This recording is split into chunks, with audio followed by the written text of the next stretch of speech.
Indian പൗരിയായ നിമിഷപ്രിയയുടെ വിധി supreme കോടതിയുടെ പരിഗണനയിൽ വന്നതോടെ കേരളത്തിലെ പാലക്കാട് സ്വദേശിയായ ഈ യുവതിയുടെ മോചന ശ്രമങ്ങൾക്ക് പുതിയൊരു വഴിത്തിരിവ് ലഭിച്ചിരിക്കുകയാണ്. യമനിൽ വധശിക്ഷയ്ക്ക് വിധിക്കപ്പെട്ട നിമിഷപ്രിയയുടെ മോചനം ആവശ്യപ്പെട്ട് സമർപ്പിക്കപ്പെട്ട ഹർജി ഇന്ന് സുപ്രീം കോടതി പരിഗണനയിലെടുത്തു.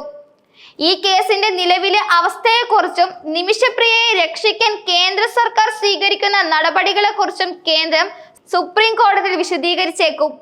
യമനിലെ നിയമ സംവിധാനങ്ങളിലെയും രാഷ്ട്രീയ സാഹചര്യങ്ങളിലെയും സങ്കീർണതകൾ കാരണം ഒരു ദശാബ്ദത്തോളമായി ഈ കേസ് നീണ്ടുപോവുകയാണ്. ഒരു കൊലപാതക കേസിൽ പ്രതിയാക്കപ്പെട്ട നിമിഷപ്രിയയുടെ ജീവിതം പൂർണ്ണമായും അനിശ്ചിതത്വത്തിലാണ്. കേരളത്തിലെ പാലക്കാട് ജില്ലക്കാരിയായ നിമിഷപ്രിയ ജോലി ആവശ്യങ്ങൾക്കായാണ് യമനിലെ സൈനയിലെത്തിയത്. അവിടെ ഒരു നഴ്സായി ജോലി ചെയ്യുന്ന അവർ സ്വന്തമായി ഒരു ക്ലിനിക്ക് തുടങ്ങാൻ തീരുമാനിച്ചു. ഇതിനായി അവർക്ക് സഹായം നൽകിയ യമൻ പൗരനായ തലാൽ അബ്ദു മഹ്ദി പിന്നീട് നിമിഷപ്രിയയുടെ ജീവിതത്തിൽ ഭീഷണിയായി മാറി.